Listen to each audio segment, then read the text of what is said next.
Tá bom. Gente, boa noite.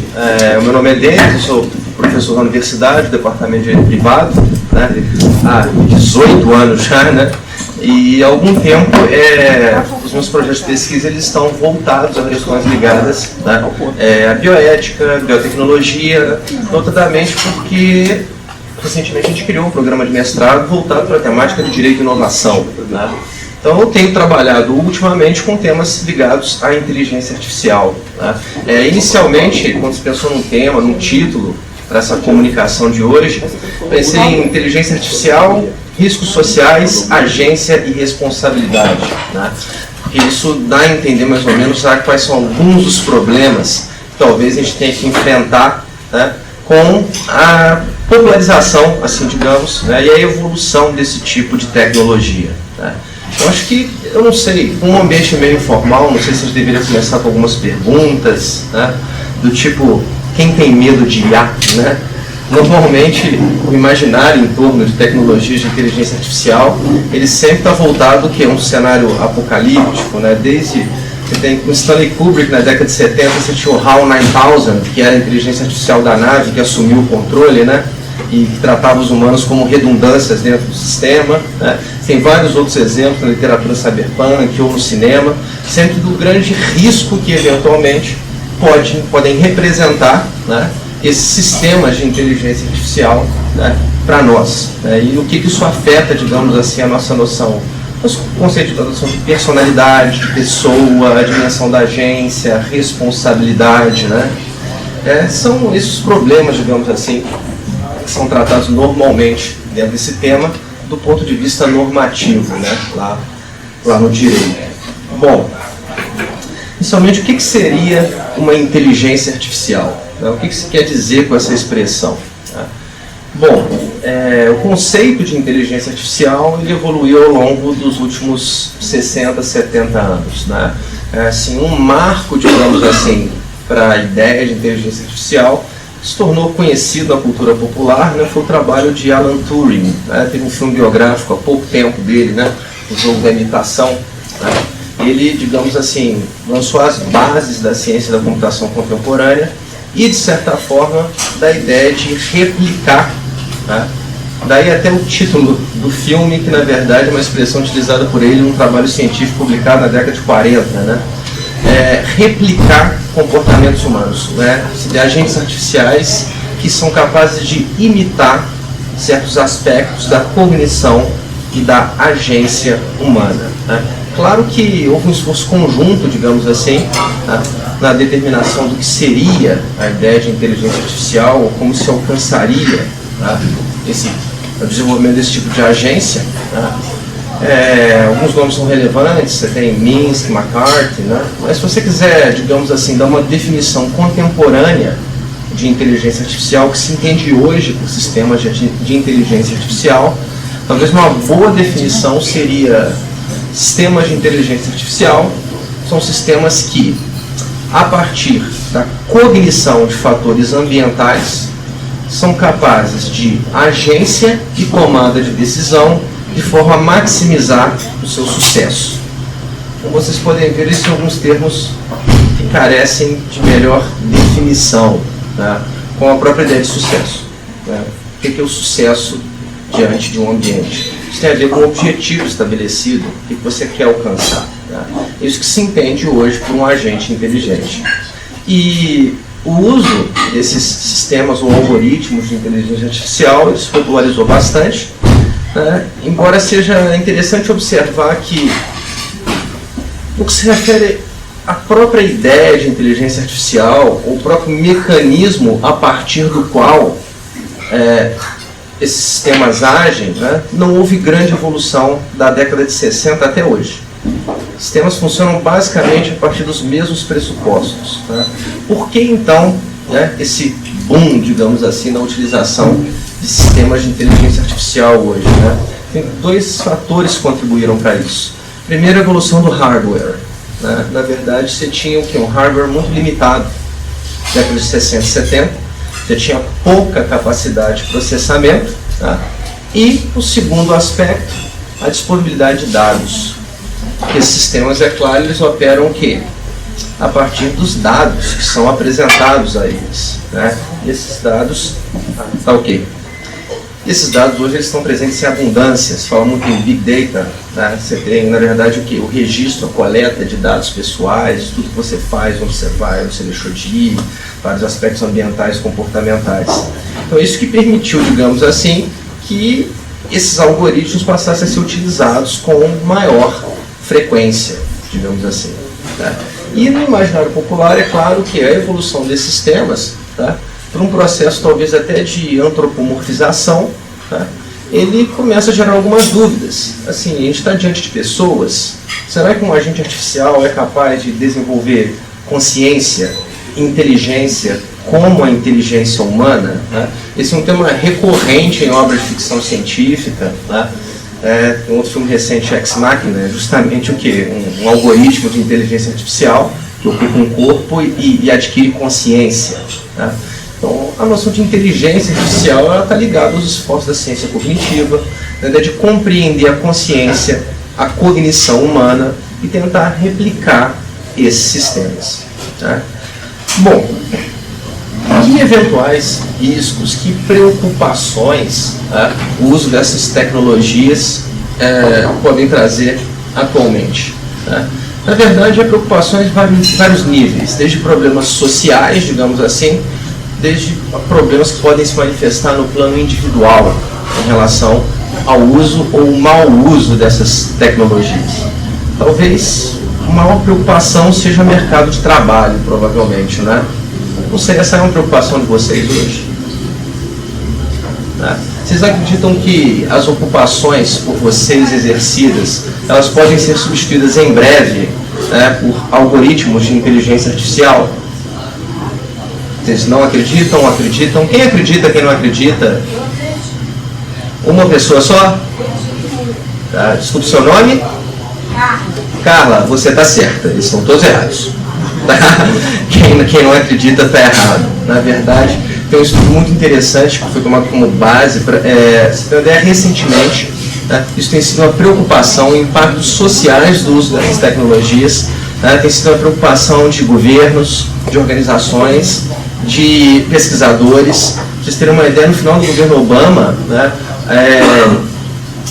o escritório executivo da Presidência da República emitiu um relatório que é justamente, né, uma preocupação, né, sim, com o futuro próximo com inteligência artificial. Né, que impactos vai ter na sociedade americana e como o governo deve lidar com isso. Paralelamente, recentemente, o Parlamento Europeu, né, desenvolveu uma rodada de discussões acerca do quê? Dos impactos sociais do uso de sistemas de inteligência artificial e sua regulação. Da mesma forma, no Reino Unido, talvez em função do Brexit, né, na House of Lords, houve também o quê? Toda uma discussão acerca de impactos sociais e regulação dos sistemas de inteligência artificial. Né? E uma das primeiras grandes preocupações é justamente o quê? A substituição de mão de obra. Né? Porque quando você tem tarefas de organização, tarefas que são de um certo grau de complexidade, né, esses sistemas eles podem replicar essas tarefas de forma muito eficiente. Muito mais eficiente que qualquer um de vocês é capaz de executar. Pela velocidade de processamento de informações, a possibilidade de cruzamento de dados e acesso aos próprios dados. Tá? Então, muitas das ocupações que hoje existem, realmente elas podem ser substituídas por sistemas de inteligência artificial. Na verdade, há estudos mostrando até mesmo, a partir da ocupação, a probabilidade de você perder seu emprego com um algoritmo. Tá? Então, se você trabalha com telemarketing, por exemplo, a probabilidade é que você perca o seu emprego é de 100% nos próximos 10 anos. É provável que daqui a 10 anos não existam mais humanos desempenhando esse tipo de função no mercado de serviços. Quando você pensa em atividades de trabalho manual, braçal, estoque ou até mesmo construção, você tem uma probabilidade de 70% a 75% de substituição. Para vocês terem uma ideia, o estudo tomado como base hoje, feito por 2 acadêmicos norte-americanos, eles preveem que nos próximos, se não me engano, 20 anos, né, 47% dos postos de trabalho no mercado americano desaparecerão. Você não vai ter mais necessidade desses postos de trabalho. Tá? é, digamos assim, uma projeção relativamente pessimista. Tá? A OCDE tem uma projeção um pouco mais otimista quanto a isso. Tá? A OCDE projeta, na verdade, um nível de desemprego de 15%, né? Desaparecimento de 15% dos postos de trabalho. Parece um pouco melhor? Não sei, se você pensar assim, um desemprego estrutural de 15% no mercado ativo, isso é algo muito grave. Isso é algo muito sério em termos econômicos, tá? Em termos sociais. Principalmente porque acho que pouca gente pensa como a relação de emprego como um mecanismo de redistribuição de renda, não é? Mas é um mecanismo importante de redistribuição de renda. Na verdade, a substituição de empregados humanos por sistemas de inteligência artificial, ela revela o quê? A substituição de recursos humanos, trabalho, por capital. É uma máquina, é uma ferramenta. Você adquire o sistema, você adquire a máquina, ela desempenha a tarefa. Você não tem a remuneração. Então surge um grande problema no mercado de trabalho, as pessoas se preocupam com isso. Tá? E não é um problema só ligado ao mercado de trabalho, não é um problema que aflige só a população, por exemplo. Tá? Estados nacionais, governos estão muito preocupados com isso. Por quê? Trabalhadores pagam impostos. Máquinas não. Algoritmos não pagam impostos. Então notem que a queda dos postos de trabalho, tá? Ela leva também o quê? A uma queda vertiginosa da arrecadação desses governos. Sendo que eles vão ter o quê? Gastar cada vez mais com programas sociais, ocupado o quê? Desocupação crônica, um percentual substancial da sua força de trabalho. E aí, como resolver esses problemas? Tá? Então, esse é um dos primeiros desafios que se coloca no campo do direito, tá? Quando você pensa no impacto que pode ser gerado pela popularização desses algoritmos de inteligência artificial. Tá? Seria um dos primeiros problemas. Um outro grande problema se refere o quê? A riscos no sentido, como normalmente a gente compreende o termo risco. Risco de dano, perigo de dano às pessoas, da utilização do sistema. Quando você pensa, por exemplo, na popularização de sistemas autônomos, se dizem sistemas de agência autônoma, né? Ou seja, eles respondem a estímulos ambientais, tomam decisões, né? Buscando alcançar um objetivo, sem necessidade o quê? De qualquer interferência humana direta, né? Na agência. O melhor exemplo seriam os carros autônomos. Tem se popularizado, o Google está pesquisando, o Mercedes-Benz está pesquisando, já pensa em colocar no mercado. Alguém já parou para pensar nos riscos que podem representar a utilização desse tipo de tecnologia? Porque normalmente se apresenta uma visão, digamos assim, positiva desse fenômeno. Né? Olha, um agente autônomo vai ser muito mais eficiente que um agente humano na condução do veículo, não é? Atenção. Quando a gente dirige, a nossa atenção se dispersa, telefone, você não tem visão de 360 graus, você não tem controle de todos os fatores ambientais. Na verdade, um algoritmo ele tem muito maior controle sobre esses fatores do que você. Ele vai estar muito mais atento. Tá? Mas é impossível controlar todos os fatores. Acidentes são inevitáveis. Tá? E com a utilização desses sistemas, o mais provável é que, ainda que você consiga diminuir a frequência de ocorrência desses acidentes, vai aumentar em escala o grau de dano gerado. Quando um acidente ocorrer, ele vai ser um acidente muito mais grave. Tá? É uma previsão pessimista? Eu não sei. Vocês se lembram aquele acidente que ocorreu com a Air France, o Airbus da Air France? Aquilo foi uma IA. Foi uma IA que matou todos aqueles passageiros. Aquilo não foi um erro humano. Na verdade, se noticiou, por exemplo, que havia um defeito, digamos assim, no sistema do avião, tá? Relativo ao registro da sua velocidade, não relativo ao solo, mas sua velocidade relativa ao ao ar. A velocidade de deslocamento na massa de ar. Por causa da temperatura, tá? O sensor congelou, então ele não estava registrando. Então, o sensor registrou a velocidade relativa de 0 km por hora. E estava no piloto automático, que é um sistema de IA. Tá? O sistema ele é programado para quê? Quando a velocidade do avião baixa, ele inclina para baixo o nariz do avião para aumentar o quê? A aceleração. É a resposta natural do sistema. Como o sensor não estava registrando, ele inclinou, a velocidade continua zero. Inclinou mais e continua zero. Inclinou mais e continua zero. Só que a resposta do sistema, tá? A resposta do sistema, ela ocorreu, você pode ver assim, em nanosegundos. Não houve tempo dos pilotos humanos desabilitarem o sistema e retomar o controle do avião. Então o avião está se deslocando a 800 km por hora, entendeu? Então o nariz abaixa abruptamente, por causa de um erro de leitura no sistema de IA, não teve como retomar o controle, o avião caiu, morreu todo mundo. Né? Esse, digamos assim, é um risco representado por essa automação, por essa renúncia ao controle, renúncia do processo de tomada de decisão. Né? São esses tipos de dano que nos preocupam. Né? Além de questões, assim digamos, morais, ligadas até mesmo que a maneira pela qual vai se comportar um agente de inteligência artificial. Como assim? Todo mundo deve ter visto vários, assim, com o Facebook, né, que funciona a partir de um algoritmo de inteligência artificial. Né? Assim, as notícias circulam com muita velocidade. Né? Então todo mundo deve ter visto, por exemplo, a notícia relativa a TAI. TAI era um sistema de inteligência artificial que ele foi conectado em rede no Twitter. Vocês viram essa notícia?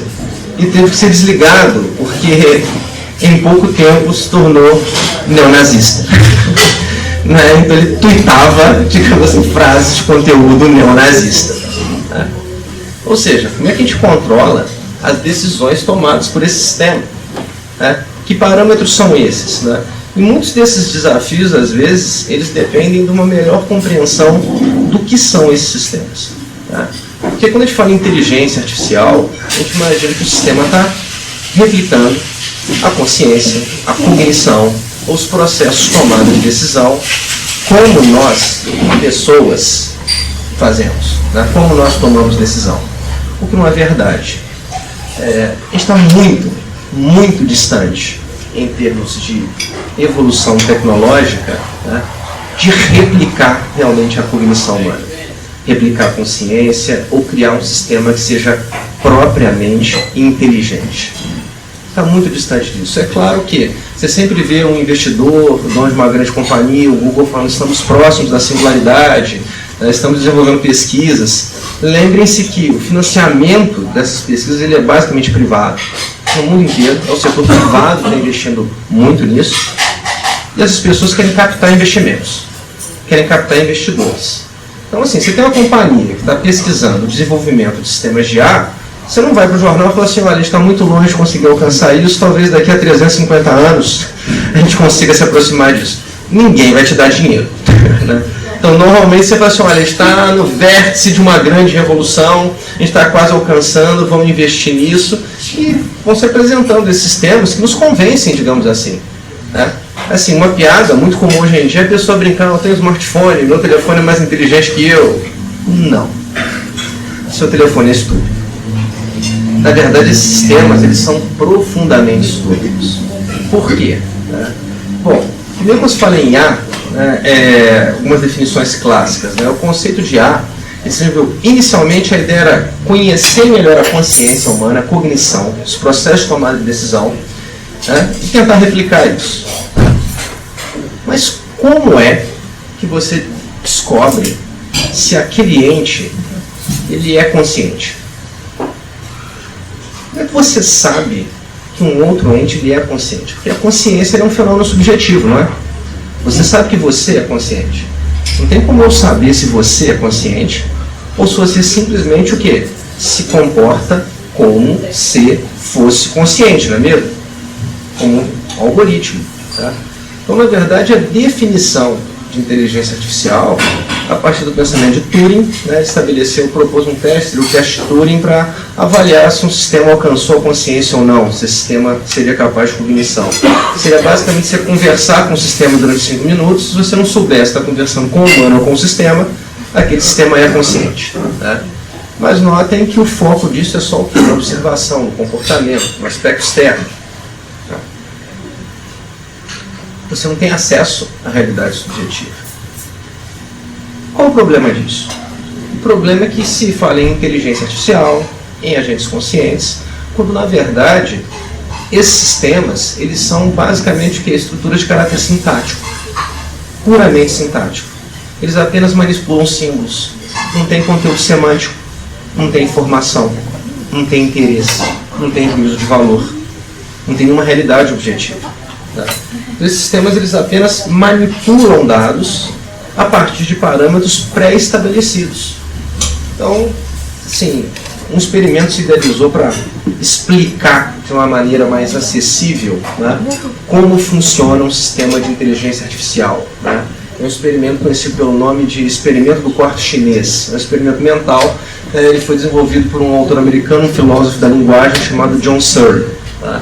O Searle afirma basicamente o seguinte: imaginem que você está dentro de um quarto.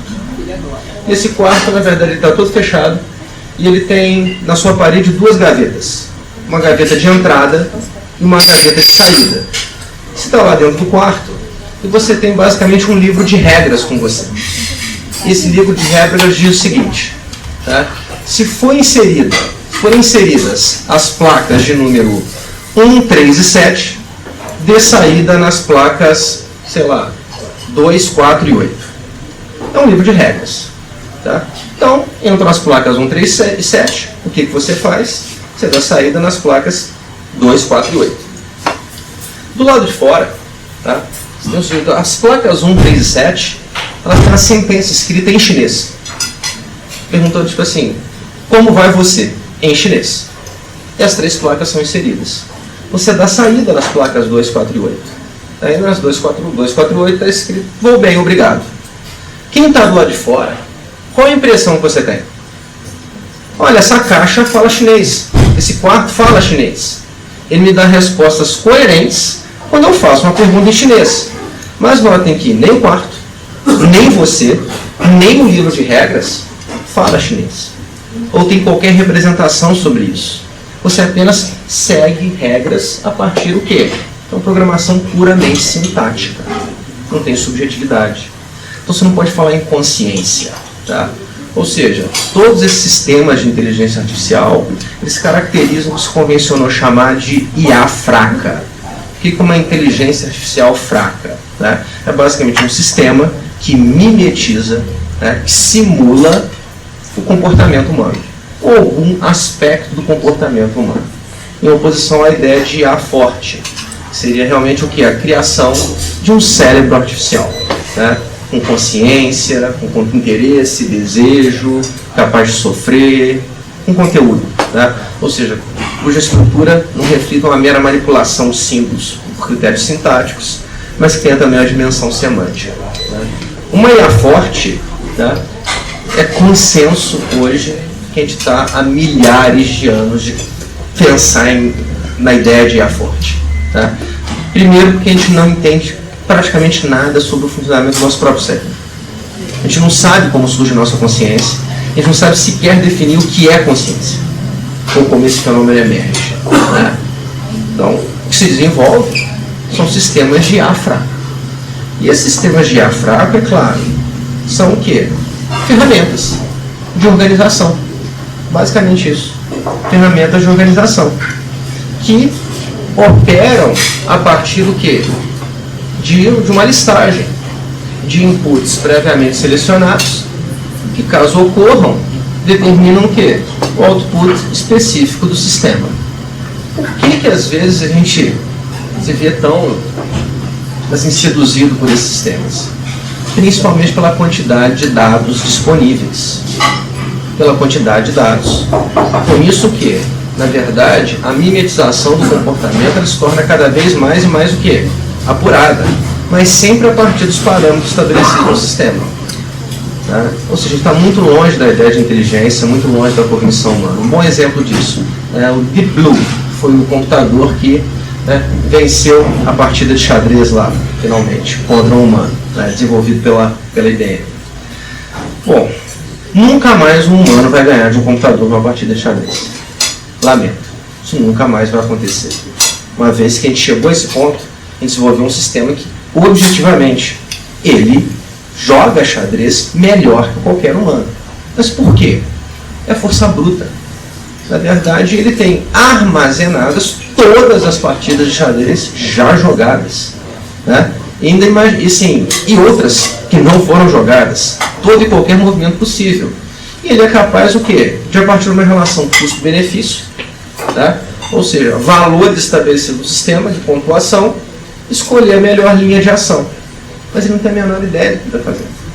Tanto é que se você substituir o jogo de xadrez pelo jogo de damas, né, o Deep Blue, ele vai perder para uma criança de 3 anos.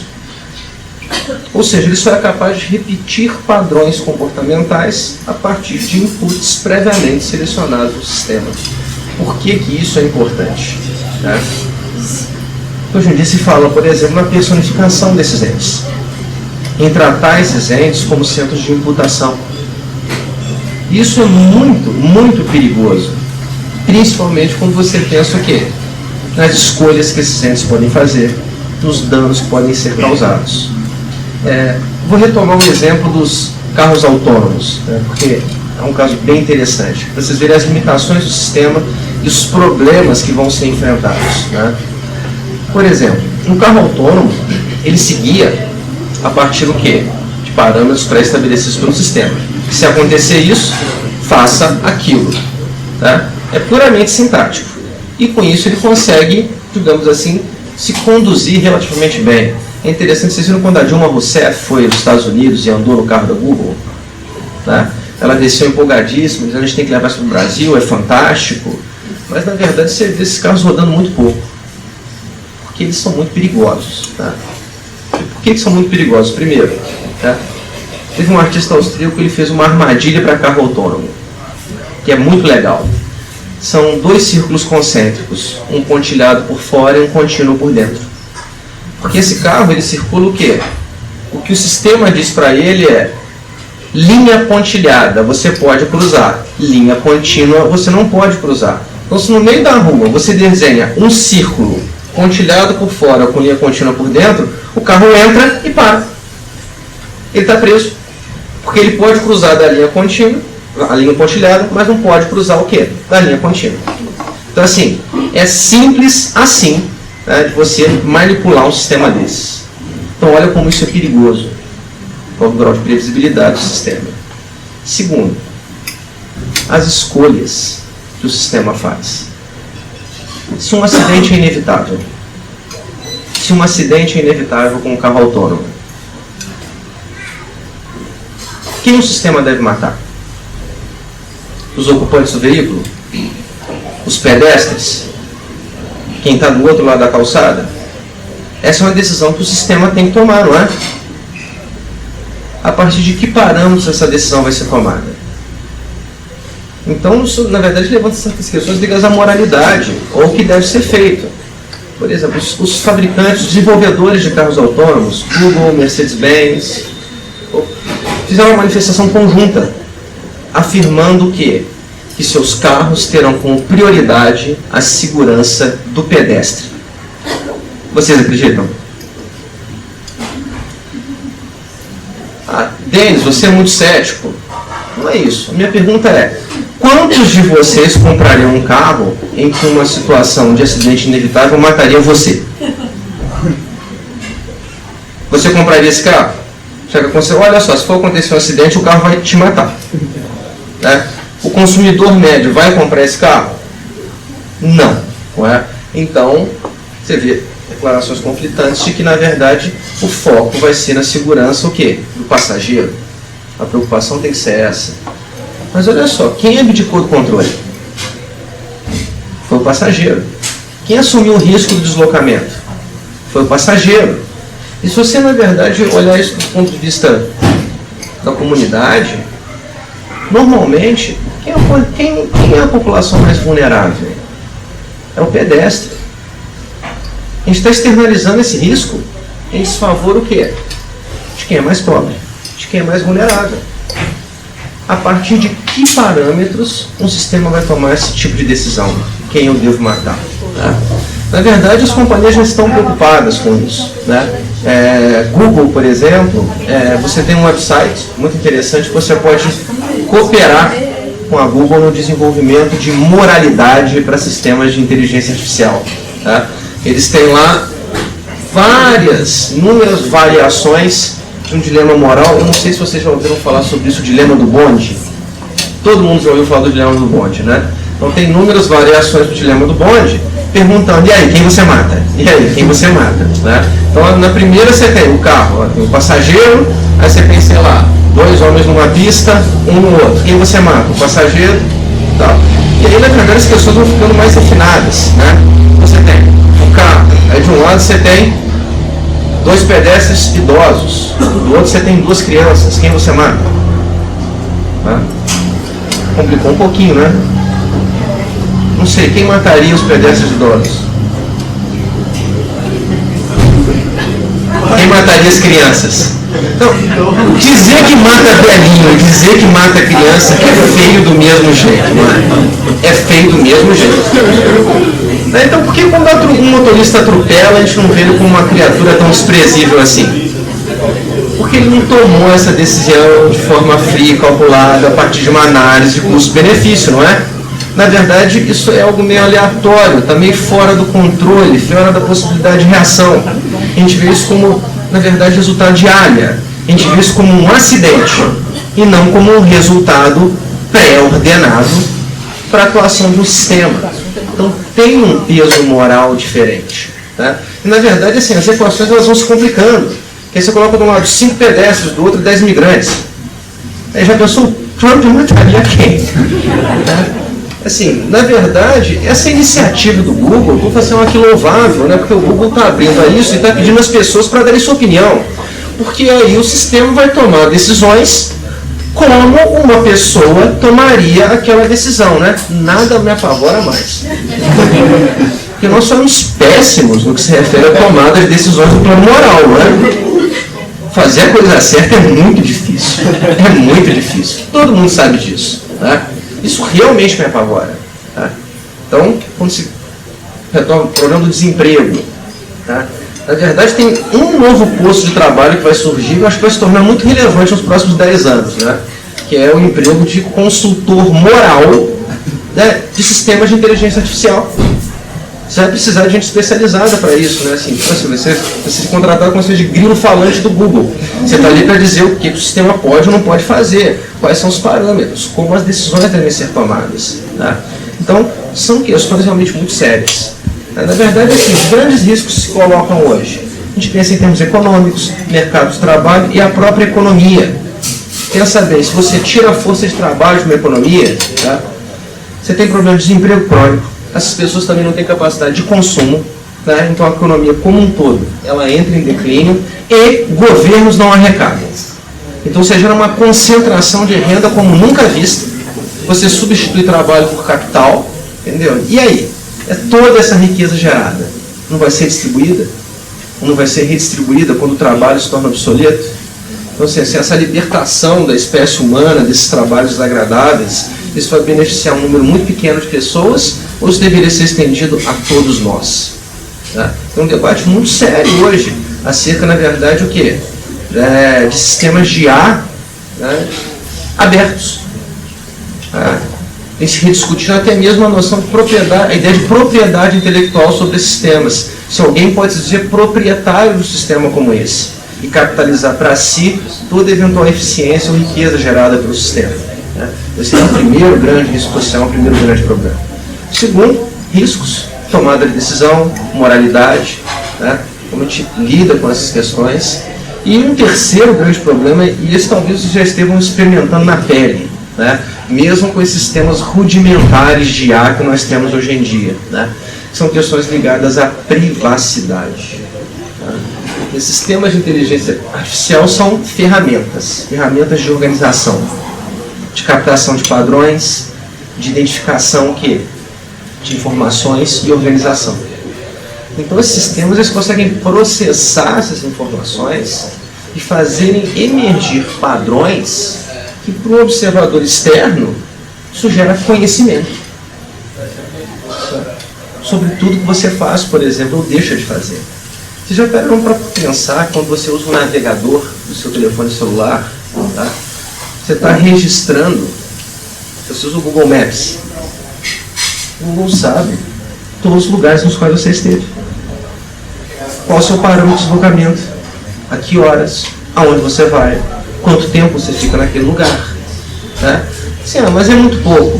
Né? Normalmente esse tipo de informação, tempo de uma chamada, duração de uma chamada, tamanho de um arquivo transferido, para onde ele se deslocou do ponto A ao do ponto B, tempo de deslocamento, para nós, isso é muito pouca informação para que a gente, digamos assim, elabore uma ideia ou tenha conhecimento sobre algo. Tá? Só que todos esses metadados combinados e processados fazem emergir o quê? Conhecimento sobre os detalhes mais íntimos da sua vida. Ou seja, esse é o grande problema, né, da popularização do sistema de inteligência artificial, está ligado a questões de privacidade, né, controle desses dados. Né. Na verdade, quem tem conhecimento disso, ou como você é exposto diante da comunidade, né, é uma preocupação muito grande. Até mesmo porque o acesso a esses dados pode gerar o quê? Né? É o problema do Big Data, né? O homem transparente. Todo mundo sabe tudo sobre você. Todo mundo tem todas as informações sobre você. Privacidade, a gente ainda vê como... Privacidade é um valor muito controverso. O direito à privacidade, um direito burguês, surgiu no século XIX. Muito criticado pela literatura feminista, por exemplo. Você se imaginar a privacidade numa dimensão geográfica, foi isso que legitimou a violência doméstica, por exemplo, e não a intervenção. Né? A ideia do espaço privado e oposição ao espaço público. Né? Hoje em dia não se tem essa visão de privacidade numa dimensão geográfica. Né? Privacidade, na verdade, o que é uma esfera de interesses ligada à intimidade da pessoa. Né? Então é claro que é um direito controverso, mas todos nós ainda valorizamos a privacidade. Né? E há grandes problemas com isso. Problemas ligados, né, ao chamado Big Data, né, ter acesso a todos os seus dados, e outros problemas ligados também à ausência de dados. Tá? O Ronaldo Lemos, do IPS, ele chama isso de no data. Por quê? Tá? Por exemplo, software de reconhecimento facial. Acho que todo mundo ficou apavorado quando surgiu o software que dizia identificar quem era gay e quem não era, tá? A partir da foto. Tá?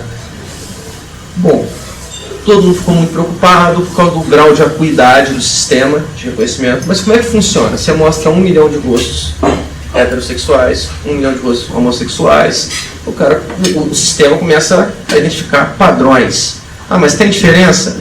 Na verdade, tem diferença hormonal. Pela carga hormonal, tem algumas pequenas diferenças físicas do formato do rosto que a gente não percebe, o olho humano não percebe, né? Mas que o sistema, comparando as fotos, consegue perceber. Na verdade, então, pelo formato do seu rosto, né, e um mínimo de informações sobre o seu sexo, por exemplo, né, ele sabe o quê? Pela carga hormonal média do sexo feminino, aquele rosto devia ser mais largo. Se ele é mais estreito, então é porque tem uma carga de testosterona mais alta. Então, a partir desse parâmetro que o software identifica. Percentual de acerto de 98,7. 98,7. Então, isso é problemático? É problemático. Por outro lado, um dado extremamente problemático relativo a softwares de reconhecimento facial. Eles não reconhecem negros. Eles não reconhecem negros. Nenhum. Os programadores são brancos. Eles não reconhecem rostos negros. Os softwares. Na verdade, tem um programador, pesquisador, que é negro e trabalha com uma equipe, com um software de identificação facial, né? Para testar o software que ele está desenvolvendo, ele tem que colocar uma máscara branca. São os parâmetros, os dados com os quais você alimenta o sistema. Então você está gerando tendências o quê? De segregação, racismo. Qual impacto isso pode gerar? Em termos até de exclusão dessas pessoas. Né? Muito se discute justamente o quê? Se são algoritmos, que são ferramentas, como eles devem ser regulados. E se na verdade código hoje em dia não é direito. Porque a gente percebe quando fala em regulação, como você segue uma regra, como você é regulado. Né? Você pensa, o direito regula o seu comportamento, a moral regula o seu comportamento. Você vai parando para pensar em como a arquitetura regula o seu comportamento? A maneira pela qual o espaço é construído determina por onde você passa, por onde não passa. A probabilidade de você encontrar alguém, não encontrar alguém, como se sentar, como se comportar. Né? A arquitetura tem um papel muito grande na regulação. E código é arquitetura o quê? de um ambiente virtual. Isso é um espaço, a gente vive lá, digamos assim. Então, será que a gente não tem que pensar que código é direito? E começar a regular esses sistemas a partir, não de normas abstratas a serem cumpridas, porque esses sistemas não seguem regras como a gente segue, mas a partir do código, um código de regulação. Né? Será que a resposta para a solução de vários desses problemas estaria no código? Isso é quem defende isso é, na verdade, o chamado Lessig, que é o Lessig, ele está no MIT, acho que é, no MIT, né? E que é tido como os grandes especialistas hoje em regulação do ciberespaço e na regulação de sistemas de inteligência artificial, que é uma obra muito interessante, né? Ele tem evidência no cenário político norte-americano agora com um livro recente sobre como retomar a democracia através dos meios digitais, né? Então, assim, são esses os problemas, né, que se colocam. Acho que eu já falei demais, né? Quanto tempo deu? Como pedindo 20 a 30, né? Gente, desculpa então, mas eu acho que deu para colocar algumas questões mais na atitude de provocação, e agora seria interessante conversar, né? Para algumas dúvidas conceituais, discutir alguns problemas. Vocês fiquem à vontade. Sei lá. Obrigado.